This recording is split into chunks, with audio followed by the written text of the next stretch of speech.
That's why one sting often leads to many. Bees never attack alone. They respond as a network. One death activates collective survival. Because of this mechanism, hives remain protected, pollen. Imagine Earth as a giant machine. Plants are the gears. Animals are the conveyor belts. Humans are the final product. And bees are the power switch. Silent, ignored. But once that switch turns off, the whole system begins to fail. When a bee lands on a flower, it's not just collecting nectar. Its body is covered in millions of tiny hairs. Pollen sticks to them like dust on clothing. When the bee flies to another flower, pollen is transferred, pollination happens, and the plant can reproduce. Scientists call this cross-pollination. It is essential for fruit production, seed formation, and future generations of plants. No pollination means no continuation of life. Biological research shows 75% of the world's food crops depend on pollinators like bees. 90% of flowering wild plants rely on insects. This means bees don't feed one species. They support entire food chains. From apples, coffee, cocoa, vegetables, to nuts. Every bite starts with a bee in flight. What happens if bees stop flying? Humans wouldn't disappear overnight. But science predicts a clear chain reaction. 1. Plants fail to reproduce. 2. Crop yields collapse. 3. Herbivores lose food. 4. Food chains break. 5. Humans face global food crises. This is not theory. It's biological cause and effect. Bees are the first critical link. The most shocking scientific insight: bees have no idea they are saving the planet. No master plan, no global awareness. They simply fly, collect nectar, and carry pollen. Yet these tiny actions sustain life for billions of organisms. Scientists call this unintended ecological impact. Small behavior, massive consequences. If bees disappear, which species collapses first? And why can't humans replace bees with technology? Part 2 reveals the answer. A single bee is not smart. It doesn't understand maps. It has no long-term strategy. But 60,000 bees together can make decisions that humans and AI are still trying to copy. Science calls this swarm intelligence. Inside a beehive, there is no commanding officer. The queen does not give orders. No bee sees the full picture. Each bee knows only its task and a tiny piece of information. Yet the colony chooses optimal nesting sites and responds instantly to danger. Scientific insight reveals systems perform better without centralized control. But how do they communicate? When a scout bee finds food, it doesn't shout. It dances. This is the waggle dance. It communicates direction, distance, and quality. The error margins are minimal, often more accurate than early human navigation systems. The colony reads the dance and reaches consensus. When bees need a new home, hundreds of scouts search independently.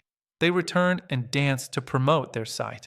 The most danced for location wins. This is biological democracy. No force, no authority, only evidence and agreement. These principles now inspire distributed AI, swarm robotics, and smart traffic systems. But remember, one colony equals one organism. Modern biology defines a bee colony as a superorganism. The queen is the reproductive organ. Workers are metabolism. Guards are the immune system. One bee can die, no collapse. But if the colony collapses, life ends.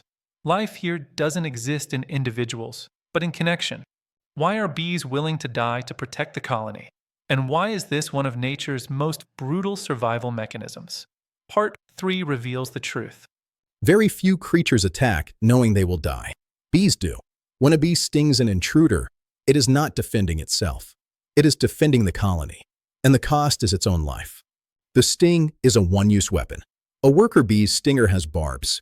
When it stings elastic skin, like ours, the stinger gets stuck. As the bee pulls away, its abdomen is torn. The bee dies within minutes. But this is not accidental. It's an evolutionary trait repeated for millions of years. Evolutionary biology explains this through kin selection. Worker bees do not reproduce. They share a high percentage of DNA with the queen and larvae. Protecting the colony means protecting their genes.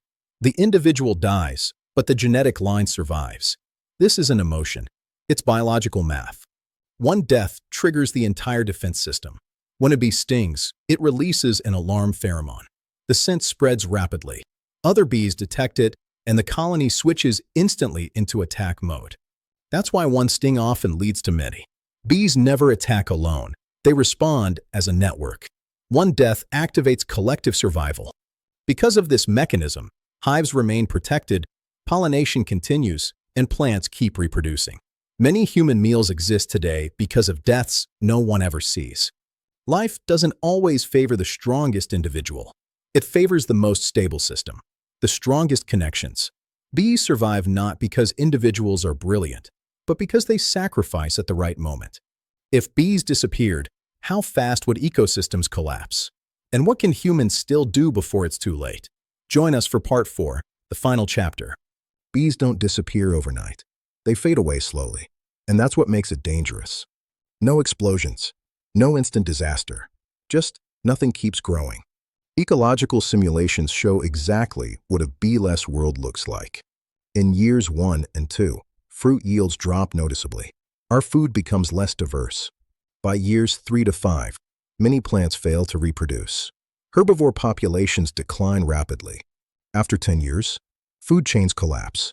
Humans face food and nutrition crises. It's not a lack of food, but a lack of living food. Humans have tried to replace them. Pollination drones, robots carrying pollen, manual hand pollination. The results? Extremely expensive, inefficient, and impossible at a planetary scale. Bees self-replicate, self-correct, work nonstop, and require no fossil fuel. They are nature's perfect biotechnology, optimized for over 100 million years. The most frightening truth is that they are disappearing because of us. Pesticides, biodiversity loss, urban expansion, climate change. Bees don't die in mass events. They simply fail to sustain colonies. This is the death of a system, not just individuals. But there is still time.